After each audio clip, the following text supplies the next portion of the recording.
We got other reporters out in the area as well, seeing major flooding in Riverside near Stockton Street and Riverside Avenue as well, not too far from Ascension St. Vincent's. So News4Jax reporter Eric Omnia is continuing our coverage from Ken Knight Drive right now. Eric, we have received lots of reports of flooding in that area. What is it like now?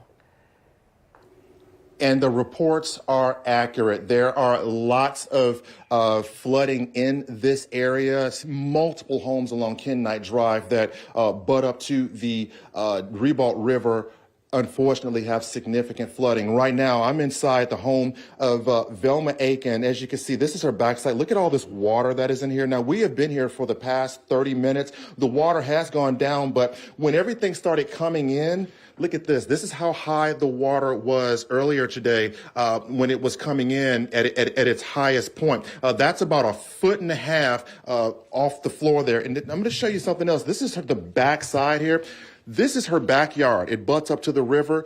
You can see how much water has come up into the house, but look at that. I mean, her backyard has now become an extension of the river. And, she's going to need a lot of help because she's gone through Irma. She's gone through other storms that have done this over and over again. And, she's had this home. In fact, let's talk with her now. This is Velma Aiken. I know you and I talked. You said you've had this home for more than 40 years. It's paid off. This is yet another storm. Can you talk to our viewers about just the frustration involved in dealing with this year after year after year? Yes, it's aggravating and it's upsetting, and the children bother me about trying to get out of here, and I have nowhere to go. I just don't know what to do. And I know you said you have insurance, but like you said, the insurance can only handle so much. They can only handle so much because if it's not, your roofing done fell off or your windows don't fall out, they don't pay for seeking water. So I have to take care of this myself.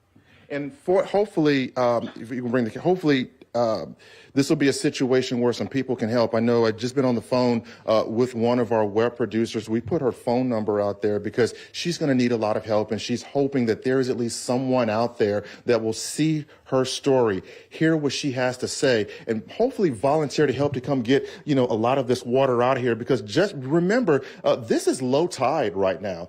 This was obviously, like I said, much higher, but this is low tide. High tide comes back in later tonight, and God only knows how high this is going to be. I know I'm going to step through you here because I want to show you guys something here. Luckily, the water didn't get this far into the house, but during Irma, she says that water was about up to here. If you see like where my hand is, it was up to here. So fortunately, she doesn't have much damage back here. Most of the damage is going to be toward the back of the house. But we're going to come out here, and Jim, I'm just going to ask you just to be really careful as we walk out here because I want to show our viewers just how much water is out of here. Now, again, some of this has subsided a bit. You can come on, Jim. We're going to come down. Some of this has subsided a bit.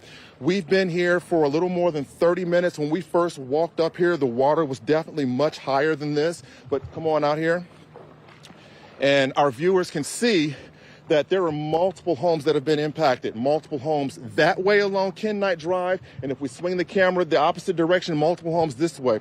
All right, come on, Jim, come on out some more here. I want to just bring our viewers, because I want our viewers to have an understanding of what it is these people are going through. And you have to bear in mind that the woman I just spoke with, Miss Aiken, she owns her home. She has insurance.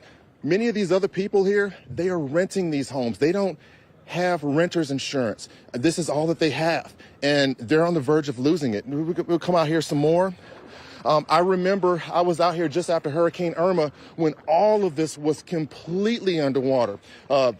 First house down there, there's a gentleman that I knew. I just found out that he has evacuated, but he was in his house. He's the same gentleman I spoke with after Hurricane Irma who woke up and had 4 feet of water inside his home. And again, all of these homes, they are literally within feet of the Ribault River. So when you get stuff like this, when you get a hurricane, you get a tropical storm, and especially during a king tide, this is what happens. And it's not just here.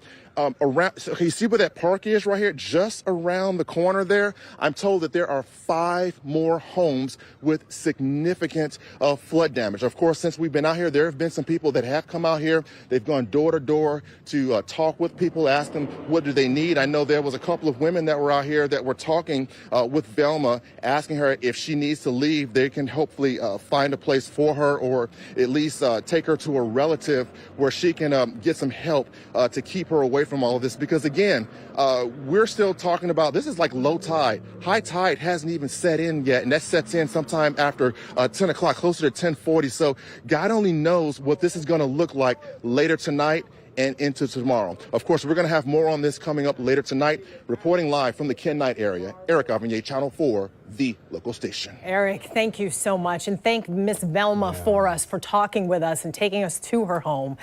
Just makes your heart break for her. You want to go in there and help her and save her, but you know that area is so prone to flooding.